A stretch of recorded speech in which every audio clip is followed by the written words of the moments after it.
예, 우리 앞뒤좌우 서로 함께 인사 나누시겠습니다. 사랑합니다. 축복합니다. 감사합니다. 예, 사랑합니다.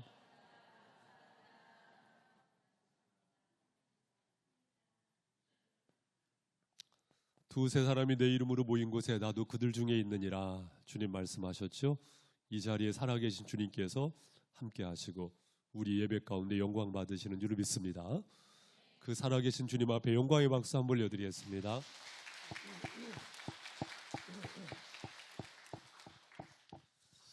여러분, 충청도의 강원도 하면은 저는 청양을 이렇게 손꼽고 싶더라고요. 산. 도심을 떠나서 그 산 사이를 한번 이렇게 운전을 한 적이 있었는데, 캄캄한 밤이었었는데요. 하늘을 이렇게 올려다 보니까 와, 홍성 읍내에서 보는 밤 하늘하고는 또 다르더라고요.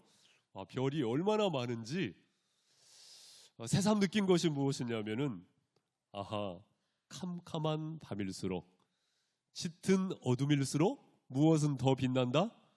별은 더 빛난다. 이런 생각을 해본 적이 있었습니다. 네, 본문의 말씀을 묵상하면서 더불어서는 이러한 묵상을 하게 돼요. 북이스라엘의 역사 속에서 왕조로 따지면 9왕조가 있었거든요. 그 중에서도 가장 영적인 암흑기라고 말할 수 있는 때가 언제냐면은 오므리 왕조 때입니다. 아합 왕조라고 일컫기도 하고 오므리 왕조라고도 일컫는데, 네 번째 왕조 때 영적으로 보면은요 가장 암흑기였습니다. 여호와 신앙을 저버리고 바알 숭배가 하늘을 찔렀었던 그때였습니다. 아마 민초들의 삶은 너무나도 핍절한 상황이었었던 것 같아요. 그 열왕기하 4장 말씀에 보면 선지 생도의 집이 얼마나 가난했는지 기름 한 그릇 외에는 사실상 아무것도 없는 그러한 상황까지 이르게 되는 것이거든요. 그에 비해서 오늘 본문의 1절 말씀에 보면은요, 와, 부흥의 역사가 일어나요. 우리 1절 한번 같이 읽겠습니다. 시작. 선지자의 제자들이 엘리사에게 이르되, 보소서 우리가 당신과 함께 거주하는 이곳이 우리에게는 좁으니. 아마도 이 선지자를 찾아온 많은 사람들, 어떻게 보면 선지 생도들이라고 말할 수 있겠고, 지금으로 말하면 신학교라고도 말할 수 있겠고, 교회라고도 말할 수 있겠는데요, 이제는 그 거처가 좁게 되었어요. 그래가지고 확장하기에 이르렀다, 그 말씀입니다. 세상이 혼탁하면 혼탁할수록 사실은 진리에 대한 목마름은 더 갈급하게 되는 것이죠. 생각해보면 우리 예수님께서도 이 땅에 빛으로 오실 때, 인류의 역사가 BC와 AD로 나누어지는 그 예수님께서 오시는 그 시대, 그 시대는 어떤 시대였습니까, 여러분? 안락하고 편안하고 모든 것이 갖추어졌었던 그런 시대라고 말하기보다는 이 로마 제국주의에 눌려져 있었던 식민지의 상황 속에서 우리 예수님께서 오시지 않습니까? 종교적으로 볼 때 타락되어져 있고, 정치적으로 볼 때 혼동스럽고, 군사적으로 볼 때 짓눌려 있는 그러한 상황 속에서 우리 예수님께서 오히려 빛으로 이 땅에 오셨죠. 사랑하는 성도 여러분, 많은 사람들이 오늘날의 시대를요, 암흑의 시대라고, 어려운 시대라고, 그리고 미래를 내다보더라도 희망적이지 못하다라고 평가하기도 합니다. 하지만 그럴수록 사람들은요, 세상은요, 오히려 더 진리에 대한 목마름이 있을 것입니다. 오히려 참되고, 오히려 가치 있고, 오히려 의미 있는 그 세계를 기대할 것입니다. 그렇기 때문에 이 자리에 계신 한 분 한 분께서 더욱더 신앙인으로서 말씀으로 깨어있고, 특별히 우리 교회가 그리스도의 신부로서 준비되어지는 교회가 되어야 할 줄로 믿습니다. 사랑하는 성도 여러분, 오히려 이 암담한 상황 속에서 희망을 찾는 저와 여러분이 되시기를 주님의 이름으로 축복합니다. 하나님께서 우리 모두를 귀하게 쓰실 것이고 여러분의 믿음의 삶을 기뻐하시는 줄로 믿습니다. 여러분, 그런데 본문의 상황으로 들어가게 되어지면 문제가 발생이 되는 겁니다. 그것이 무엇이냐면 2절 말씀에 보니까 우리가 요단으로 가서 거기서 각각 한 제목을 가져다가 그곳에 우리가 거주할 처소를 세우사이다 하니 엘리사가 이르되 가라 하는지라. 그래서 거할 거처를 확장하기 위해서 요단으로 가서 요단 강가에서 아마도 건축 자재를 준비했었던 것 같죠. 그래서 그 나무를 채취하고 벌목하는 과정 속에서 어떤 일이 일어나게 되는 것이죠? 4절 5절 말씀 우리 성도님들 읽어보세요. 시작. 드디어 그들과 함께 가니라. 무리가 요단에 이르러 나무를 베더니 한 사람이 나무를 벨 때 쇠도끼가 물에 떨어진지라. 이에 외쳐 이르되 아 내 주여 이는 빌려온 것이니이다 하니. 여러분, 쇠도끼를 잃어버린 겁니다. 도끼질을 영차하면서 나무를 벌목하는 과정 속에서 도끼를 잃어버렸어요. 그런데 여러분, 그 도끼는 그냥 도끼도 아니고 빌려온 도끼였다. 그 고대시대 상황 속에서 쇠도끼라 함은 그렇게 흔한 도구도 아니었겠죠. 글쎄, 조금 강조해서 표현하면은 오늘날로 말하면은 포크레인을 빌려왔다고 할까요? 굴삭기를 빌려왔다고 할까요? 그런데 그것을 잃어버린 상황에 처하게 된 겁니다. 그것을 잃어버린 상황에 처하게 된 거예요. 그런데 그 잃어버린 것은 주인에게 갚아야 하겠습니까? 갚지 말아야 하겠습니까? 갚아야 하는 거예요. 특별히 출애굽기 22장 14절 말씀에 보니까 만일 이웃에게 빌려온 것이 그 임자가 함께 있지 아니할 때에 상하거나 죽으면 반드시 배상하려니와. 빌려온 것은요, 율법적으로 볼 때 반드시 갚아야 하는 것이죠. 그러면은 이것을 갚지 않으면은 어떻게 되겠습니까? 빌려온 쇠도끼를 갚지 않으면은 어떻게 되겠습니까? 종이 되는 거예요. 노예가 되는 겁니다. 그러니 이 사람은 내 주여 이는 빌려온 것이니이다. 이 한마디 속에는 애절한 절박감이 담겨 있는 것이죠. 사랑하는 성도 여러분, 여기에서 우리는 아주 중요한 것을 짚고 넘어갈 필요가 있어요. 그것이 무엇이냐면요, 지금 이 선지 생도가 엘리사를 따르는 제자가 자기의 욕심을 채우겠다고 한 것도 아니고 하나님께서 은혜 베풀어 주셔서 축복해 주셔서 거기에 따라서 반응하는, 어떻게 보면은 우리로 말하면 사명감을 가지고 일을 수행을 한 건데 빌려온 도끼를 어떻게 했어요? 잃어버렸다. 종이 되는, 노예가 되는 처지에 이르게 된 겁니다. 여러분, 이런 날도 있다. 그것이죠. 마가복음 4장 35절에 보면은 우리 예수님께서 제자들에게 말씀하십니다. 우리가 저편으로 건너가자. 누가 말씀하셨다고요? 예수님께서. 우리가 저편으로 건너가자. 방향 제시를 했어요. 그런데요, 제자들이 타고 있었던 그 배가요, 풍랑을 만납니다. 광풍을 만납니다. 미친 바람을 만나는 거예요. 위기에 처하게 된 것입니다. 아니, 누가 가자고 했는데요? 예수님께서 가자고 하셨는데 그 배가 그냥 안전한 탄탄대로를 가게 된 것이 아니고 오히려 풍랑을 만나고 광풍을, 바람을 만나게 되었다는 것입니다. 이런 날도 있다. 형통만 있기보다도 이런 날도 있다. 그래서 성경에 보면은 광풍을 만나고 쇠도끼를 잃어버리기도 하고 요셉 같은 경우에는 감옥에 갇히기도 하고 철장 신세를 지기도 하는 것이죠. 어떤 이는 풀무불에 빠지기도 하고 어떤 이는 으르렁대는 사자 앞에서 사자밥에 처하게 되기도 하고. 여러분, 뭡니까? 성경은 도대체 무엇을 말씀하고 싶은 것입니까?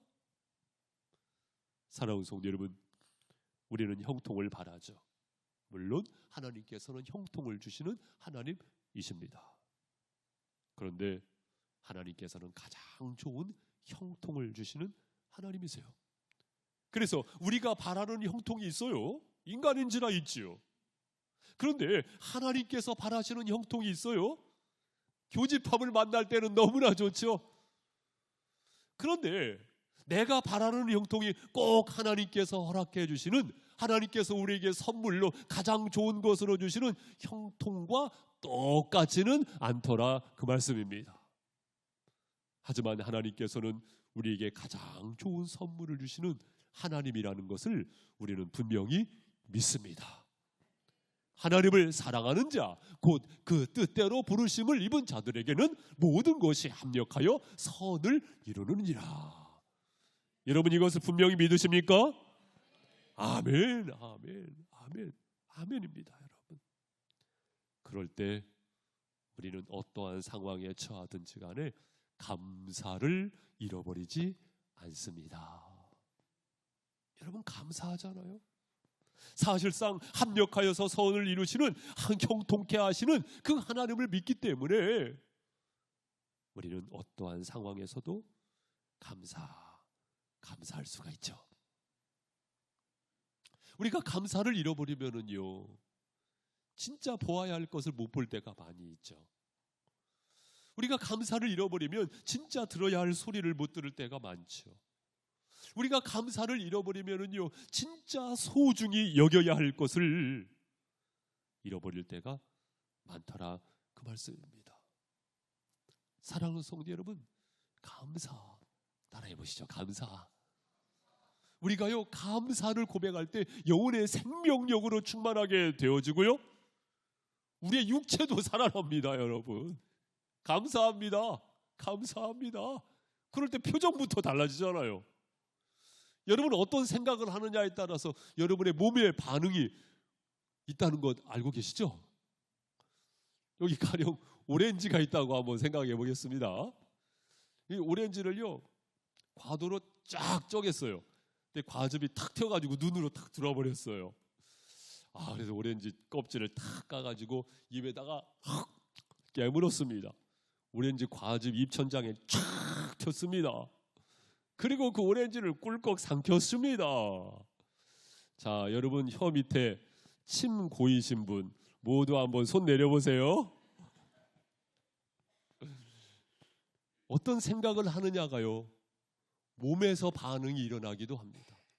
몸에서 반응이 일어나기도 합니다. 여러분 잘 아시다시피 데살로니가전서 5장 18절 이하의 말씀에 범사에 감사하라. 그리스도 예수 안에서 너희를 향하신 하나님의 뜻이라고. 이것이 바로 너희를 향하신 하나님의 뜻이라고 말씀하고 있지 않습니까? 사랑하는 성도 여러분, 이 계절에 혹여나 감사를 잃어버리고 있지는 않습니까? 그 감사가 내 오감을 만족시켜주는 세계 속에서 감사, 물론 그것도 감사죠. 그러나 그렇지 않은 것도 사실은 감사. 왜냐하면 우리는 믿음의 사람이기 때문에. 할렐루야. 믿음의 사람이기 때문에 이런 날도 있다. 하지만 그런 날 속에서 우리는 하나님의 섭리하심을 믿기 때문에, 하나님의 형통케 하심의 세계를 신뢰하기 때문에 우리는 그 상황 속에서도 감사할 수 있는 줄로 믿습니다. 또한 5절 말씀 다시 한번 보시면 4절부터 보니까 드디어 그들과 함께 가니라 무리가 요단에 이르러 나무를 베더니. 어디에 이르러 나무를 베더니? 요단에 이르러. 여러분, 이 요단은 어떤 곳입니까? 본문의 말씀이 기록되기 전에 어떤 사건이 있었어요? 나아만 장군이요, 여기에서요 치료를 받습니다. 여러분, 대표적으로 5장 14절 말씀을 보세요. 우리 성도님들 5장 14절 말씀 띄워드렸습니다. 한번 읽어보세요. 시작. 나아만이 이에 내려가서 하나님의 사람의 말대로 요단강에 7번 몸을 잠그니. 7번 잠그니 어떻게 됐어요? 그의 살이 어린 아이의 살같이 회복되어 깨끗하게 되었더라. 여러분, 어린아이의 살결 있잖아요. 그 살결같이 깨끗하게 되었더라. 치료되어집니다. 회복이 되어졌습니다. 여러분, 요단강은요, 이처럼 치유와 회복과 은혜와 기쁨과 감사가 있는 그 강이었어요. 그에 비해서 본문의 말씀에 보니까 쇠도끼를 잃어버리고 네 주여 어찌하면 좋습니까? 탄식과 아픔과 슬픔이 있기도 합니다. 생각해 보면은요, 누구에게나 이 요단강은 있어요. 누구에게나 이 요단강은 있습니다. 기쁨과 감사가 있을 때는 누리면 되고요, 아픔과 슬픔이 있으면 그 속에서 교훈을 찾으면 됩니다. 그 속에서 교훈을 찾으면 됩니다. 그 상황 속에서 우리는 하나님의 긍휼하심을 배우죠. 우리는 그 상황 속에서 상처 입은 치유자가 되지요. 상처를 입었어요. 아픔을 입었어요. 그러나 그 상처와 아픔 가운데 처해 있는 사람들을 향하여 치유의 손길, 환대의 손길, 그 손길을 내밀 수 있는 wounded healer, 상처 입은 치유자가 될 수가 있지요. 사랑하는 성도 여러분, 우리는 그 지점 속에서 하나님의 부르심을 느끼기도 합니다. 아하, 그렇구나. 하나님께서 나를 그렇게 쓰시기를 원하시는구나. 우리는 그 지점 속에서 아하, 그렇구나. 내가 그를 위하여 기도해야 하겠구나. 마냥 영혼 없는 기도가 아니고 그 주님의 긍휼하심을 입고 그 아픔을 입고 동참하면서 공감하면서 진정한 중보자적 기도를 아랠 수가 있는 것이죠. 우리는 그 아픔을 겪으면서 진정한 의미에서 헌신과 봉사를 할 수가 있지요. 저 또한 설교를 하고 있는 입장에서 이 마음을 담아서 생명의 꼴을 나눌 수가 있지요. 비단 저뿐만이겠습니까? 여러분도 처한 환경과 상황 속에서 사랑하는 이들에게 복음을 전하면서 또한 헌신하면서 봉사하면서 사랑하는 성도 여러분, 우리는 그 사명자적 삶을 감당할 수 있는 줄로 믿습니다. 사랑하는 성도 여러분, 우리 모두는 처한 환경 속에서 주님께서 맡겨주신 사명을 감당해 나갈 때 누가 도우십니까? 성령님께서 도우실 줄로 믿습니다. 성령님께서 그런 분을 도우시지 누구를 도우시겠습니까? 보혜사 성령께서는 도우시는 하나님의 영 아니겠습니까? 그리고 여러분, 우리는 본문의 말씀을 묵상하면서 아하, 그 요단강에서 도끼를 잃어버렸는데 도끼를 되찾았대. 그런 하나의 이벤트를 만나기보다 우리는 본문의 말씀을 접하게 되면서 복음을 깨닫습니다. 무엇을 깨달아요? 복음을 깨닫습니다. 실제로 이 사건을 통해서 조명해주고 있는 실제가 있다는 것입니다. 본문의 말씀 속에서 우리는 복음을 만납니다. 자, 다시 한번 말씀을 보실 때에 6절, 7절 오늘 마지막 부분이죠. 같이 읽겠습니다. 시작. 하나님의 사람이 이르되 어디 빠졌느냐 하매 그곳을 보이는지라. 엘리사가 나뭇가지를 베어 물에 던져 쇠도끼를 떠오르게 하고 이르되 너는 그것을 집으라 하니 그 사람이 손을 내밀어 그것을 집으니라. 아멘. 여러분, 쇠도끼가 물에 빠졌습니다. 그에 이어서 엘리사가요, 나뭇가지를 베어가지고 던졌습니다. 그런데 이것이 웬일입니까? 물에 빠졌었던 쇠도끼가 떠오르게 되는 것이죠. 그리고는 그것을 집으라, 그것입니다. 여러분, 우리는 그것을 집은 사람들입니다. 잠겨 있었던 쇠도끼, 그러나 떠올랐어요. 어디에서? 요단강에서. 성서 기자는 요단강이라는 것을, 요단이라는 것을 분명히 기록하면서 아주 중요한 단서를 제공해 주고 있습니다. 그것이 무엇이냐면, 여러분, 이 요단강은 어떤 강이에요? 예수님께서 침례받으신 강이죠. 예수님께서 물에 잠기셨다가 올라오실세. 사랑송 여러분, 침례는 무슨 의미입니까?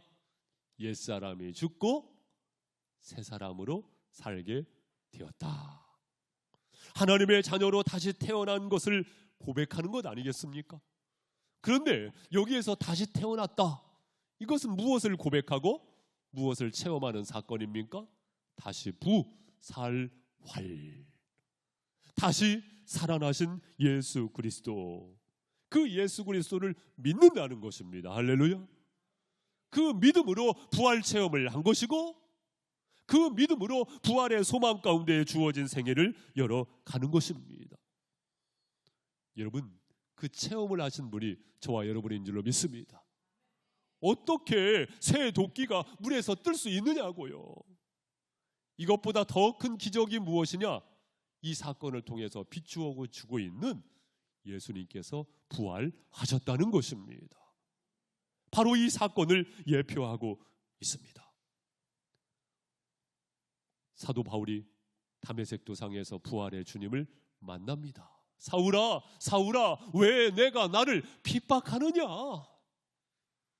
이미 예수님은 십자가에 피 흘려 죽으셨다, 그 말씀이에요.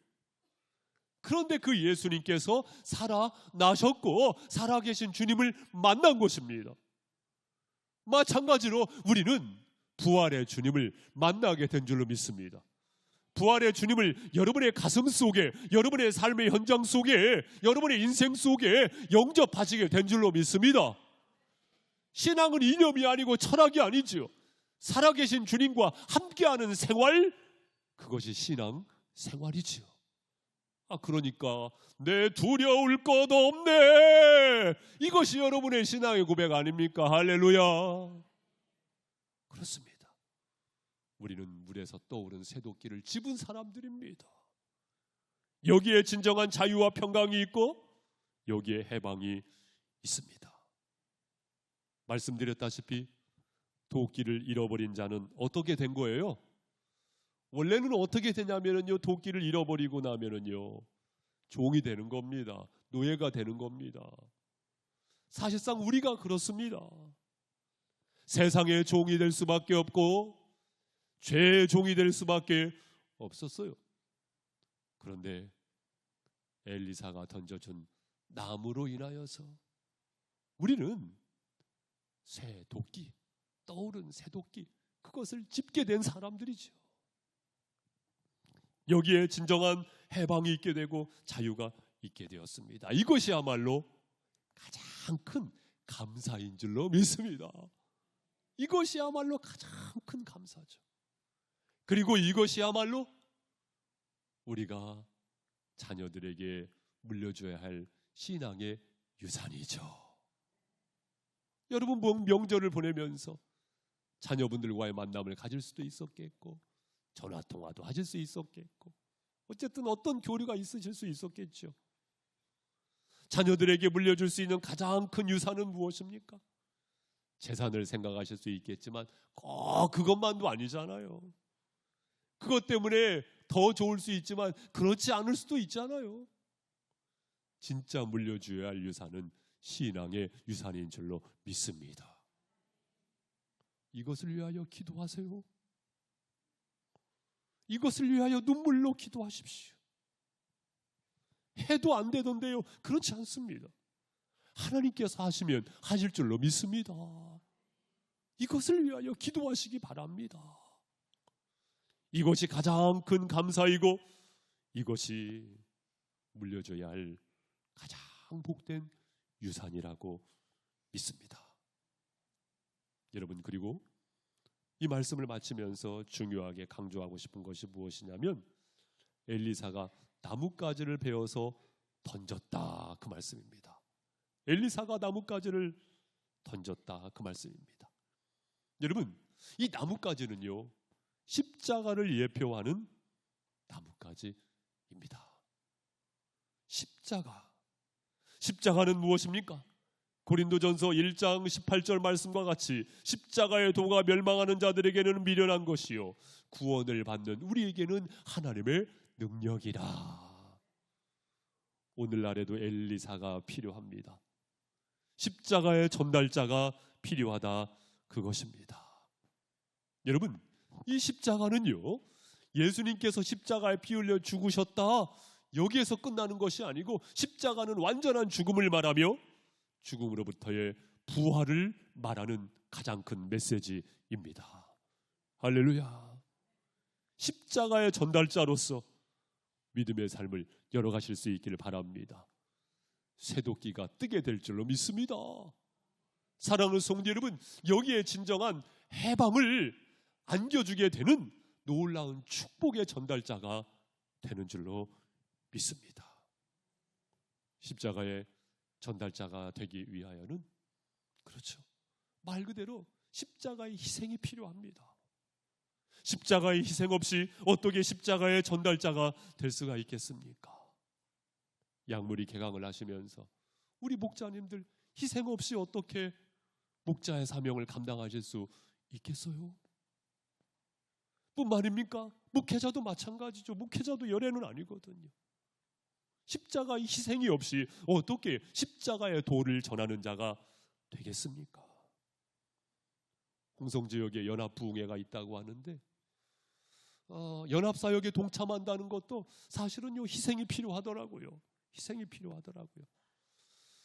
저는 기도합니다. 단순한 연합이 아니고요, 홍성 지역사회에서 이런 바이블 벨트를 이룰 수 있도록, 복음 벨트를 이룰 수 있는 연합이 되게 하여 주시옵소서. 사실 기도하고 있습니다. 이 지역사회가 복음으로 부흥하고 그리스도의 계절이 올 수 있도록 기도하는 가운데, 사랑하는 성도 여러분, 믿음의 사람들이 더욱더 연합해야 한다고 믿습니다. 직분을 감당하는 것도 마찬가지 아니겠습니까? 희생이 없이 어떻게 직분을 감당할 수가 있겠습니까? 하지만 우리는 분명히 믿고 있지요. 감당할 수 있는 능력을 하나님께서 주실 줄로 믿습니다. 이것이 탈란트의 비유이기도 해요. 묻어두는 것이 아닙니다. 그것을 더 활용할 때에 보혜사 성령께서 도우시는 거거든요. 도우시는 거거든요. 그리고 능력 배가가 되는 것이거든요. 할렐루야.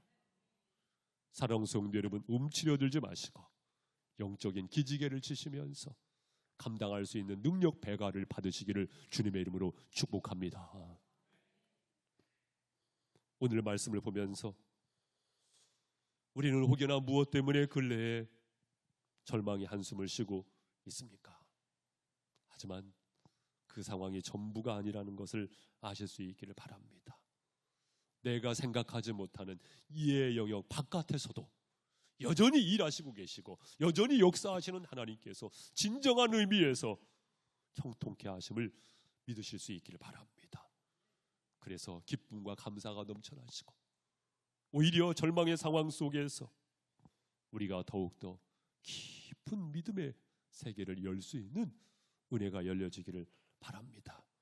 우리 모두가 십자가의 전달자로서 믿음의 삶을 열어가고 우리 교회가 다른 교회가 아니고 십자가 복음의 전달자로서의 공동체로서의 우리 교회로서 더욱더 명분이 분명해지는 이 시간이 되고 그러한 믿음의 삶을 열어가시는 빛의 자녀 홍성 침례교회 성도들이 되시기를 주님의 이름으로 축복합니다. 기도하겠습니다.